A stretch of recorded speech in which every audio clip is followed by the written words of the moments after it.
So good morning, Jennifer. How are you today? Good morning. I'm great. Thank you. So this is welcome to Heal Scotland's third ever podcast.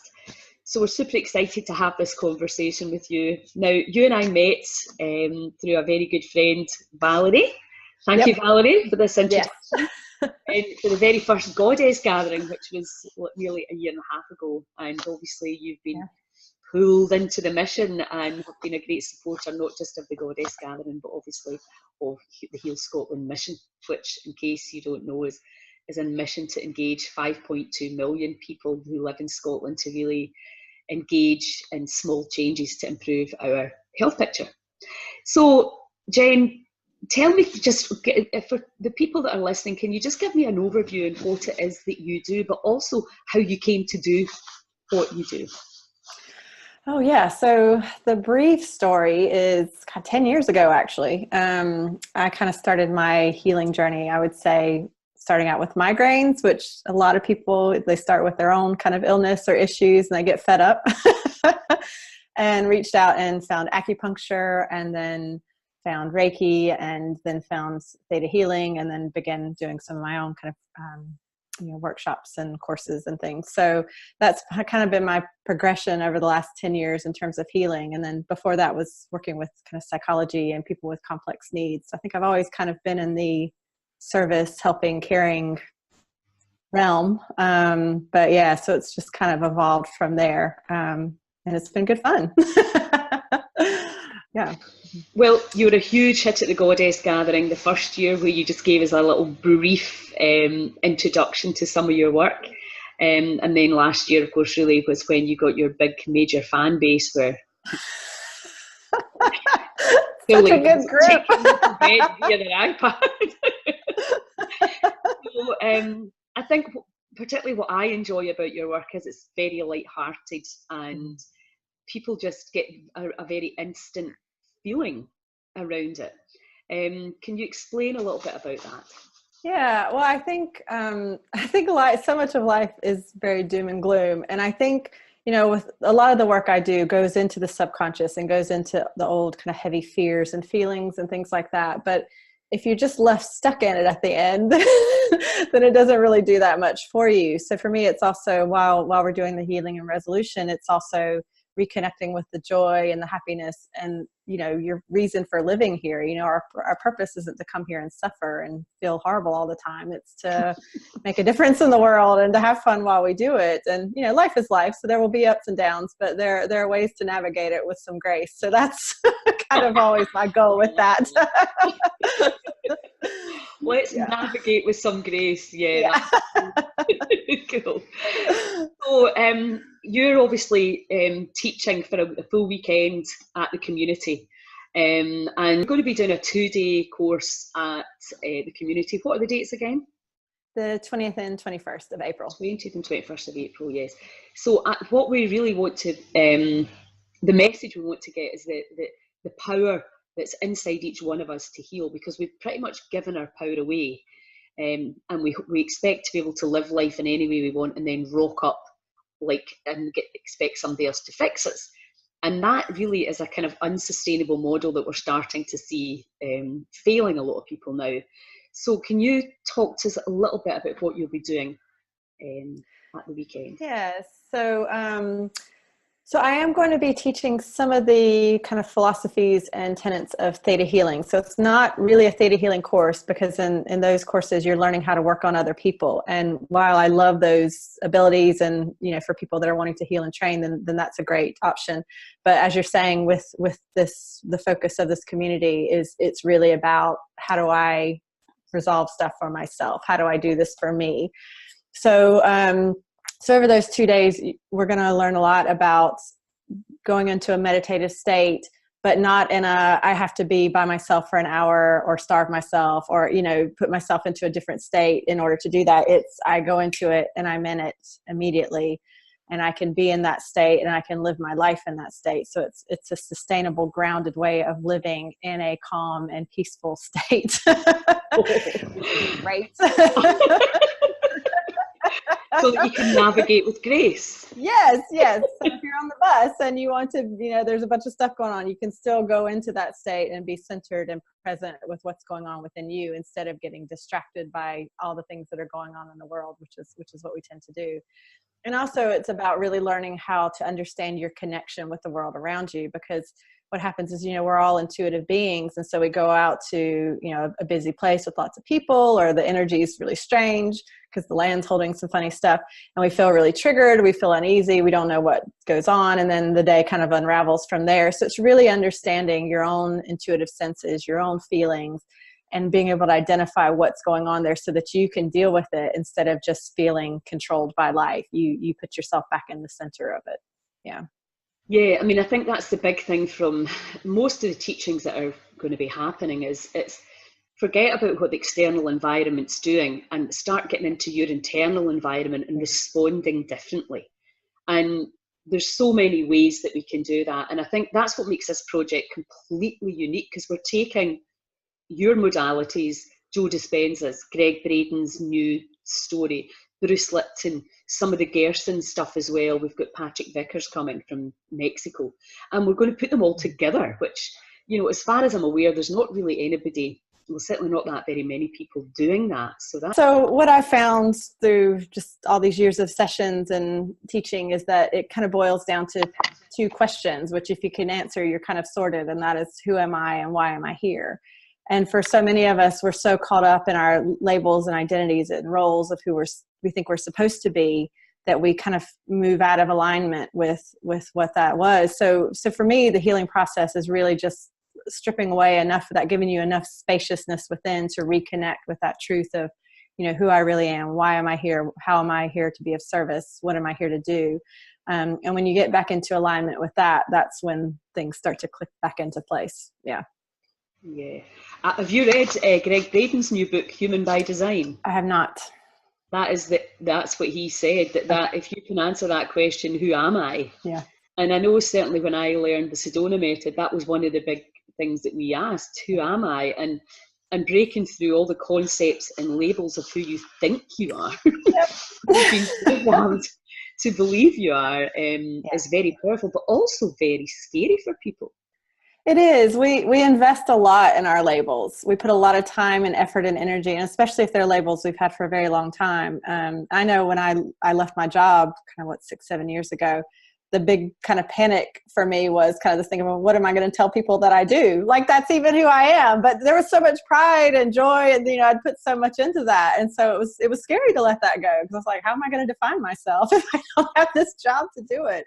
So yeah, logically it sounds silly, but that with any label, it's about taking that time and processing through that, so you can recognize that as you let go of these layers and layers of labels, that you just really get to the truth of who you are. And that's a relief in the end. And so who do you attract mainly? Is it people with health issues, wealth issues, relationship issues? Yeah, I get a little bit of everything. I'm really interested in the physical body. So I get a lot of people in who are wanting to make that healthier. I get a lot of my students are creatives, are healers, however you want to define that. There are people who are kind of leaders in their field, who are wanting to learn and grow and just kind of get out of their own way. So a lot of creative people, a lot of artists and musicians, and yeah. So it is a little bit of everything. I get people, definitely with relationship stuff, money stuff, job stuff too. But the under core seems to be people who are really because I think in our current sort of health system is very focused on the physical body, and clearly that's what we're cutting about in this life. And if it's painful or achy or stiff or diseased, that can affect everything else. But also from the work that you and I both do, we know that there's much more to being truly vital and healthy than just having a body that works the way you, or looks the way you perceive it should be. So things like, I love that book, The Body Keeps the Score, how basically the body's just been recording all the rubbish that we thought, felt, perceived. It's kind of embarrassing to think that we're carting that around. And, you know, so what do you see from that perspective in terms of Yeah, well, I healing? think a couple of things. I think if you look at the body as like a feedback system, it's trying to let you know that there's some emotional stuff going on underneath that you've been ignoring and avoiding for a long, long time. And it will just get louder and louder and louder. And if you pay attention to the physical aches and pains and say, right, I'm going to respond to that, then that's sometimes how it manifests, because it will get your attention that way. I think also it's really, if you can look at it in terms of, oh, let me find my words. I've got about 6 things I want to say all at once. Usually my problem. I'm like, just so many things, so much. But yeah, we talk about like kind of carting around old baggage. But actually what I found, and for me, this is the whole key. I'm going to like work myself out of a job sharing this with everybody, but that's okay, because the world will be a better place. But the reason why we keep going back, so we talk about, you know, whether it's, you know, old ancestral stuff or past life stuff or childhood things that keep coming up over and over and over again. The only reason they keep coming up is because there's part of you that's trying to remind yourself, the last time I did this, I didn't do it in the way that aligned for me. I didn't do it in the way that had integrity or that was caring or loving or respectful to me. So I'm going to remember that pain so that I do it differently this time. But what happens is people don't do it differently this time. They ignore the pain. They ignore the warnings. They ignore what's going on. So people get all caught up in, oh my God, I have all these past lives to clear. I have all this childhood stuff to clear. No, if you actually just started to live your life in alignment now, it would heal everything else in the past. And this is what I find so amazing. I'm like, people are so caught up in the healing process, and it doesn't have to be this big old process. It is about recognizing, okay, what can I do differently now? What can I do differently this time that is going to help me to release all that old karma, pain, shit? Absolutely. You know, I was in a school recently looking to launch a pre-teen pilot program to help kids before they get to the teenage age, teach them how to respond, because I think we have the aces, right? So we know how mucked up we are and we know why, perhaps, but that itself can turn into another story that we throw forward into this perceived future. Yep. So it doesn't really matter why and how you got here, you know, because some people have experienced some horrific pain and tragedies, etc. But it's, where do we go from today, from this moment? What do we do with that? So I totally agree. And when I learned Sedona at first, we spent a lot of time letting go of the story, because you want to keep telling your story, and of course we're firing and wiring the brain for the story that we don't want rather than the story that we absolutely do want. Can you give us a wee exercise? Oh, yeah. Just right now. Yeah, just on the story thing and the idea that, you know, you can actually just move forward. You don't need to process a million different stories to get there. Yeah. So what you can do, and this will sound really simple, but oh my God, so effective. And usually the simplest things are the most effective. But what you can actually do is, when you start to feel yourself getting triggered or agitated or frustrated or upset or whatever's going on, if you can actually take yourself away for a couple minutes, whether that's, you know, at your desk or go to the bathroom, something, and just allow yourself to close your eyes and just kind of scan through your own body and just start to pick up where you feel that stuff. And some people are visual, so it's like they'll see where the pain is in their body. Some people are more empathic and they'll feel it. You know, however you get that information is fine. But what you do is you identify the emotion that's there. And for some people, that's the hard part. Some people really struggle with understanding kind of that emotional intelligence and what's going on. But if you sit with it long enough, it'll name itself. And it might be a mixture. It might be a mixture. But what you can always do, and this is so effective and so simple, is you can ask it, and get the wordings right, but ask it, what positive messages do you have for me right now? Because if you're sitting in anger and you ask it what messages, it'll like tell you to burn down the building and stuff. Don't do that. But if you say, what positive messages do you have for me right now? Then it will say, you need to have a conversation with somebody. You need to set some better boundaries. You need to have a chat about a pay raise. You know, it's usually telling you something really healthy, that, you know, the reason you're getting pissed off is because you're ignoring yourself and you're ignoring what's good for you.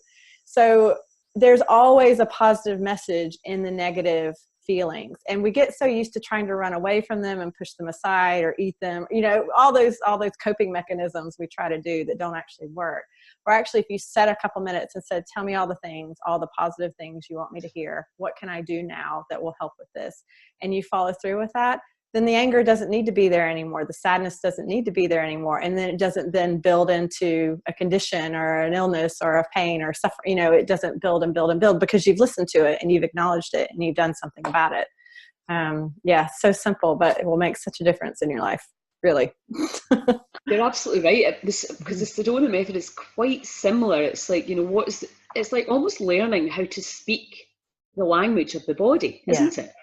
So, I know when I got into this stuff at first, I was cut off. I was just so busy with life, and, I had 3 young children, and, it was just juggling all these balls that you have to juggle. So it was really easy for me, and I did a ton of high impact exercise, which was possibly, the only reason I'm still alive, because I was utilising the adrenaline that I was pouring through the body. But clearly there's a burnout that you get from that. So when I started doing this work, I was really amazed at how often I was feeling hurt, because I just managed to kind of, cut that off before. And so part of you, tell me your thoughts on this, part of this kind of journey of wakening up to this intuitive body can be a bit uncomfortable. You realise how many feelings you're actually having. Yeah, I think the healing journey takes courage, but I say that with all the respect in the world. For people to look at their stuff and to be honest about it takes courage, and the people that are avoiding it just haven't found their courage yet. So that's really what it is. I totally agree. It's there's so many people contact me and they never really follow it through, because either they contact you in that dark moment, and then that dark moment just gets a little bit light enough to think, I'm fine. Yeah. And this kind of work, really, you're like that. Well, are you really fine? Could you feel even lighter? What would it take to feel even more joy? Because that journey seems to be pretty much never ending from what I can gather. Yeah. Well, I think life itself is that journey of self-exploration and understanding. So you can do it in a way that feels great and light and joyful and fun, or you can do it in a way that feels like crap. I mean, it's up to you. That's your free will. Absolutely. So going back to the community and, the kind of mission that we have, you and I were chatting just before we came on about the mission to really help 5.2 million people that live in this country, to really turn, our health picture around. And how, sometimes over the course of the last few months, I've thought, what am I doing? Why would you even dream of taking on a mission that would appear to be this big? But, when we can what is the alternative to doing nothing? Our health picture is really, it needs to be addressed, and the politicians can't do it for us. I think back in the day, you could, have an infection and turn up and get an antibiotic, and, there was an element of the doctor could help you. But now, with the level of autoimmune disease and high inflammation and stress, which really comes from lifestyle, that, there's no pill to fix that. It's things that we need to do. So, like we're saying, instead of just saying you need to drink more juice and go to the gym, which clearly nobody really wants to do, we need to make it something that sounds a bit exciting and a bit empowering and a bit cool to want to get involved. So your modality, how long would you say it would take for somebody to feel the difference? Everybody is different, and it really depends on that person's level of resistance. It is always down to resistance. So I have people who come in and have instant healings for things. And then I have some people who are on their healing path for years and years and years. But what I always find, which I find so interesting, is I've had clients who I've worked with, clients and students for 2 years, and they'll all of a sudden start to talk about this huge traumatic event in their life. They're like, I've never talked about this before. I'm like, this is what you should have started with. because again, it's that thing of we avoid the most painful stuff. Our subconscious doesn't want to deal with that stuff. It's trying to keep us safe. It's trying to push it away, but it doesn't work. So until we really allow ourselves to be uncomfortable and delve into that heavy old stuff, it's just not going to resolve, because there's something that we need within that. There's something we need to learn or understand within that. And so I think it's really interesting, because I have some people that come in, they're like, I'm done with this story. I'm done with feeling like this. Just, yes. I surrender. I did a Facebook Live a couple of weeks ago on surrender. And that's the biggest feedback I've gotten from people. They're like, that's so powerful. And it's the simplest thing, this exercise on surrendering. It is just that. And as long as people are just holding on and resisting of, no, I'm going to keep this, I'm going to hold it, I'm not going to let it go, then that's what slows the process down. That's all it is. So it really just depends on how ready a person is. And when people come in, they're like, I'm ready for it all. I'm like, yes. Let's go. Yeah, that's the two words I use a lot is trust and surrender. Yeah. It ends up inevitably all being about that. Yeah. Let go of feeling that you're controlling it, or you can control it by holding on to the story. It is, but yet, so conceptually, trust and surrender. Yeah. Job done. But in reality, difficult to live through. Yeah. Why do people hold on? It's so fascinating. And Kelly Turner said that the two things people struggle with most are changing their diet and letting go of the past. Yeah. And because it contributes to our identity of who we are. And again, if you are so invested in keeping an identity of this is who I am, even though it was something that happened to you 20, 40, 60 years ago, then that's it. So it really is about working through, what is it that I get from that identity? What do I get from that label that I feel like I need in order to be safe or cared for or loved, or whatever it is you feel like you're getting from it.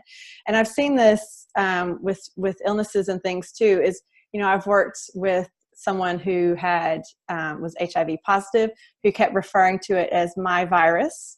So he was really caught up in that this is my virus. And the first thing I said was, you're going to have to stop calling it that. But he had all these beliefs around how if I let it go, I get off my spiritual path. I go back to who I was before. So again, it's just these funny beliefs that we hold on to that aren't even true. I get people that are so invested in, I'm a survivor, which how amazing that you have worked through an illness, that you've healed, that you've grown. But if your identity from then on is I'm a survivor, if that illness defines you for the rest of your life, you haven't really let it go. You haven't really healed it totally. There's still something that you're hanging on to. So it's always that, what labels really stick? What are the labels you would really struggle to let go of, and work on those first? Don't do the easy ones, just go for the big ones. Yeah, exactly, because it's the time, is it? The time is right. Yeah. Now I think the level of energy, consciousness, we are able to let go of these things, and we're able to talk about things. I know that one of the things that I was really kind of intrigued and interested in is sexual abuse, people who have, and why you wouldn't talk about it and why you wouldn't tell. Yeah. What is that about? And there's all sorts of stuff, I suppose, around paedophilia, etc. now, where we want to criminalize things, and I can understand that, the horror, and because there's, it is a hugely heavy and emotive topic and subject. But by not talking about it, and by pushing it away and making it forbidden and something that you whisper about, the way we used to do with cancer, I think we need to get everything out from under the carpet. Yeah. Would you agree?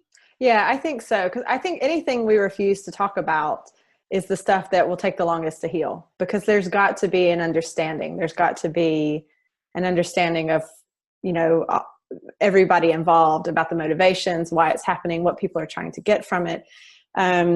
There's got to be that understanding. And as long as people are refusing to talk about it, and as long as people are refusing to hear each other's perspectives, it'll never change. It'll never resolve. It just won't heal. And, we can see that in all aspects of our lives in the world. Is the more stubborn we are, the less we heal, the less we surrender, the less things evolve. So it really is about having that kind of open dialogue and ability to talk about those things. Yes, and I think what we understand as well from memories, and this is not to, say that memories are, awful things haven't happened, but our memory's pretty unreliable, it turns out.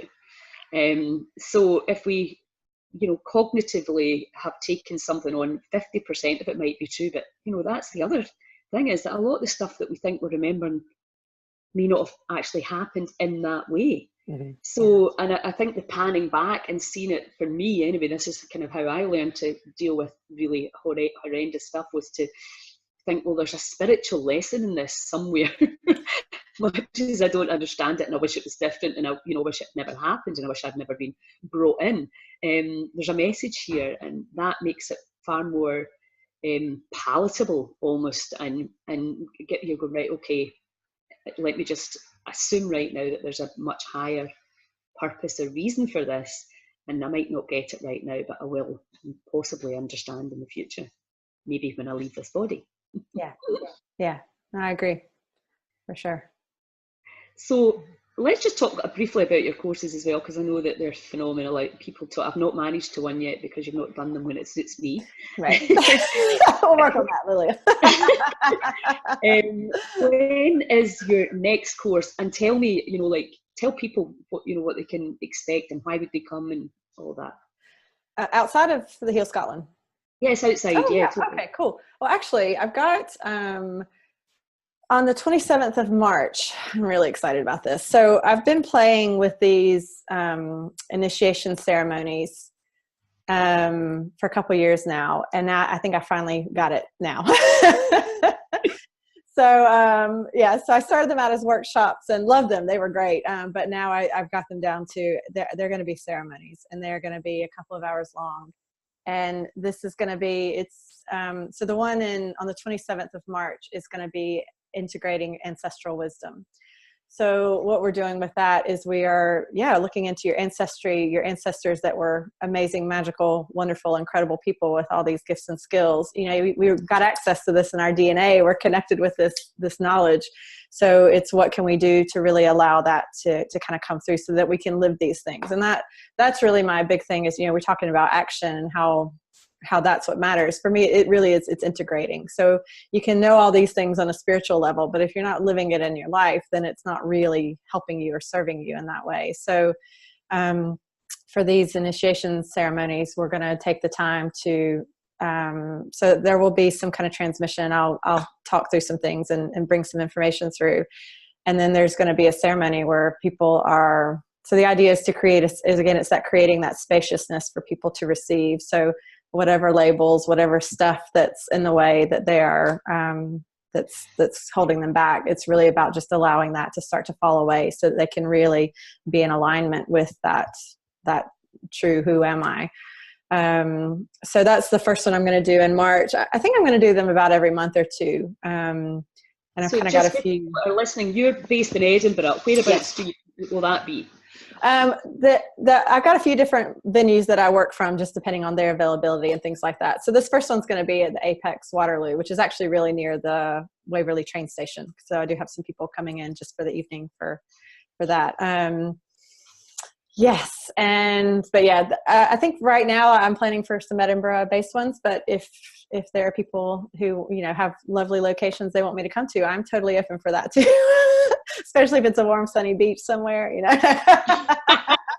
Please go talk to the universe. Like, I want to be on a beach teaching. You need to create a course. So if there's people listening that would like to bring you somewhere, how many people do you need to make it worth your while? Depending on where it is, it's usually about 10. Usually around 10 is what I would say. Because that obviously gets me there, but I find that everybody amplifies each other. So there's that power in numbers. So the more people that are there, the more you benefit from being around each other. So that's one of the things at the community, is the understanding that when we meditate together, when we let go together, when we intend together, we are exponentially more powerful. Definitely. So we're all in it together. Yeah. Definitely. So that's fantastic. Well, listen, and what's going to happen? You're going to be at the Goddess Gathering this year. Yes. Yes. So when are you arriving? That's a good question. I'm working out those details. I think So for those listening, this year's Goddess Gathering is the 31st, which is a Thursday of October, till the 3rd, which is a Sunday of November. And we've got 4 amazing days, but Jen's got some other engagements, but you're definitely going to be there for the weekend. Yes, I will definitely be there the Saturday, the Sunday. We'll see about the other days, but yeah, it's such a fun weekend. The venue's beautiful. The group of people are great. I've been the last 2 years, and it's such a fun weekend. So yeah, I really recommend it. Bring some friends with you. Stay together, create some memories and some bonding together. It's a really fun few days. Powerful fun weekend. I absolutely love it. And it's such a beautiful venue too. It really is. Yeah, that's great. Well, I'll chat to you about that. I think possibly the Sunday, you and I will do something where really blast them into the stratosphere of happiness and joy. That would be fun. Okay, so we'll leave your website, Help Yourself, which is the Heal Scotland project. Remember, we're getting the app developed. You can download it into your phone and link into all the amazing, cool, fun stuff. We're putting a big focus on stuff that Jen's doing, and music and art and all the fun stuff that we can engage in without depriving ourselves of all the stuff that we love. Yes. So we really hope that you'll join in, and thank you for listening. We'll chat to you soon.